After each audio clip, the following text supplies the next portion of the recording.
Discipline is the bridge between goals and success. Hello everybody and welcome to another episode of the Athlete Podcast sponsored by Sports for Champions. Today I'm delighted to be joined by footballer Erin Ward. How are you today, Erin? I'm good, thank you. How are you? Yeah, very well, thank you.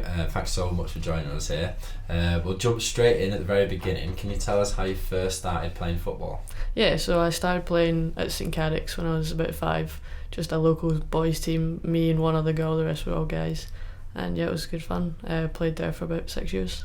How was the attitude towards a couple of girls being on the team? It was actually very good, yeah, surprisingly. A lot of the boys there were my mates at school, so that made it a lot easier. Oh, that's good. I believe you were also skiing at the time. I'm not sure if the viewers may know, but your sister is actually a Sports for Champions athlete too. She's a professional skier, Erin Ward. Can you tell us a bit about how you first sort of got into skiing as well? Yeah, so we started just going on like family ski holidays when we were about 3, where I started learning to ski, and then started racing, taking things a wee bit more seriously around 6 or 7. Wow, and then was it a bit competitive between the two of you, or have you always? It was always a good fun. She beat me quite a lot at the time, but every so often I beat her, but not too often. There you go. But yeah, it was a good challenge. You can say I'll see you on the football pitch in summer. Exactly. And then you were playing 6 years at the kind of local level, and then I believe you were picked up by Rangers. Yep. How was that? Was that kind of must have been big news, big for the family? Yeah, it was good. It was exciting. Funnily enough, my sister started playing for Rangers about the same time. We played. It was kind of the first time I joined an all-girls team. We were an all-girls team, but we played and the rest of the team was all boys, so it was good fun. That's really cool. And then in terms of balancing that with school, obviously it sounds like you've had a really busy childhood, different sports and things like that. Was that difficult? It wasn't too hard, no, just get stuff done in the time you got. Yeah, makes sense. And then in terms of playing for Rangers, I think that's when you kind of had to make a bit of a decision around, or at least they were kind of wanting you to whether decide basically between skiing and football. Was that because skiing had kind of like Team GB were kind of having a look at you and that kind of thing? Yeah, it kind of got to the point that skiing was becoming a bit of a bigger commitment. And Rangers weren't too big of a fan of me spending so much time away from there. Makes sense. And then obviously we know that you did actually go for football. Was that a difficult decision? It was, yeah. It was hard because I kind of loved both of them so much, but I knew it was getting to the point that if I wanted to take one properly seriously, I would have to pick one and focus on it completely. What made you go for football? I think I just kind of looked at it and looked at the fact there's a lot more opportunities in football. Like women's football is a massively growing thing, as opposed to skiing, which is not overly supported or funded in the UK. Makes sense. And then from Rangers, I believe, with them probably, was it as a result of them kind of making you take that push that you decided to leave? Yeah, sort of. It was kind of in and around COVID as well, but at the time that Glasgow City were doing very well and thought it was a good move. Yeah, so for those who don't know, Glasgow City is an all-female team. They don't have a men's team, which is quite cool actually, to kind of with a city that's so divided between football and Lions, for a team to come out and just kind of unify the whole thing. Can you tell us a bit about Glasgow City and how they are kind of perceived around Glasgow?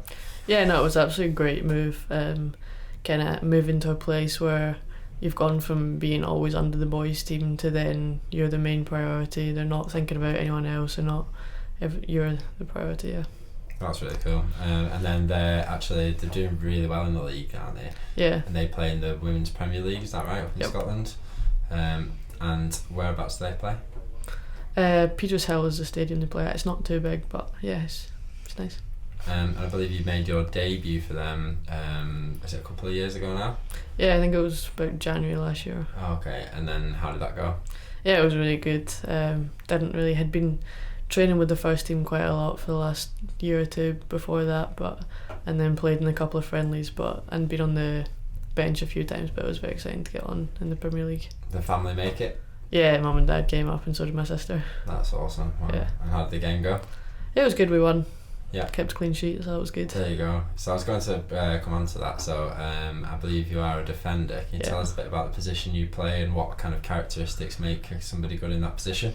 Oh, I really enjoy it. I'm not too fussed about the glory of scoring goals and things. I just like to keep a clean sheet. Yeah. Putting it in for the team. Yeah, exactly. And then in terms of what do you think makes a good defender?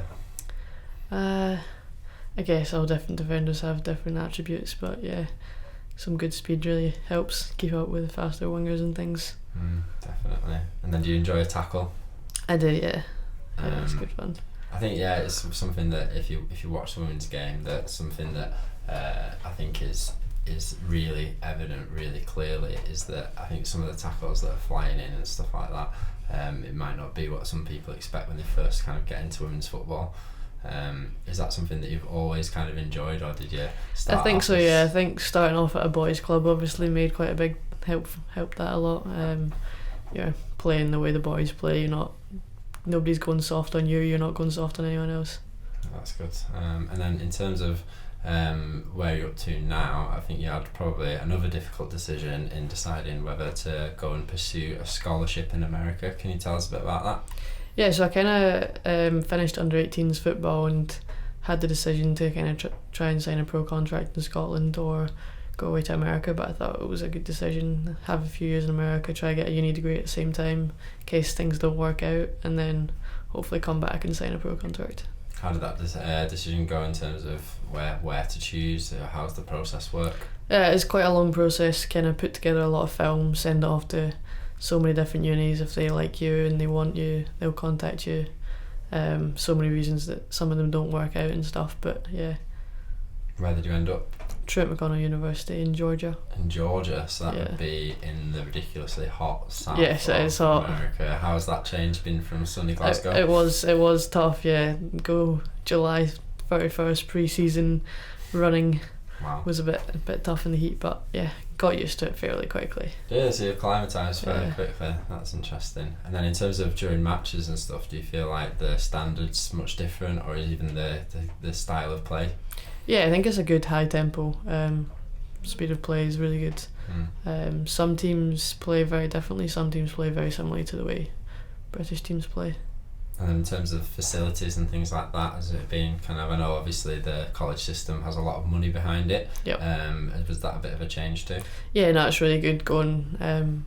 Means you have all your physio and everything, it's all on the campus, everything is right there, you can get help with whatever you need. The gym and facilities are all great as well. What does a typical day's training look like? So usually we'll have a 6 a.m. workout. Depends if we're in season or not. If we're in season, we'll maybe only have 3 a week, but if we're not, we'll have 5 a week. And then uni classes during the day, and then we'll train 2 hours in afternoon, evening, and then we have 2 games a week, so we'll play Wednesdays and Saturdays. Wow. And then Sunday off. That's cool. What do you like to do with your time off? To be honest, usually catching up on uni work that I haven't got done during the week, but yeah. What uni course are you doing? Accounting.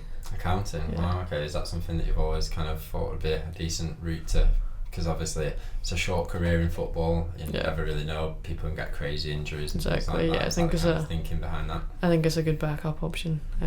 Leaves my options open if the football doesn't work out. There you go. And then in terms of coming back to the UK, do you think that's something that you'd look to do after you finish? I think so, yeah. I think I'd really like to come back and play in England. Hopefully sign a pro contract. Anyone in particular you'd like to play for? Not necessarily. I would love to play for Liverpool. Always supported them since I was a kid, but I know we can't always get what we want in terms of clubs.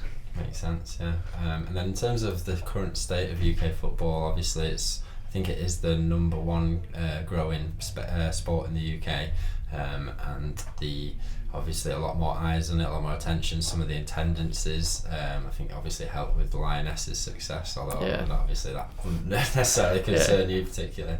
But yeah, how do you see the state of the game in the UK and up in Scotland in particular? It is great seeing the way it's growing, like seeing the way that the games I would have been playing in a few years ago are now on TV regularly, which is good to see, even if it is commentated in Gaelic.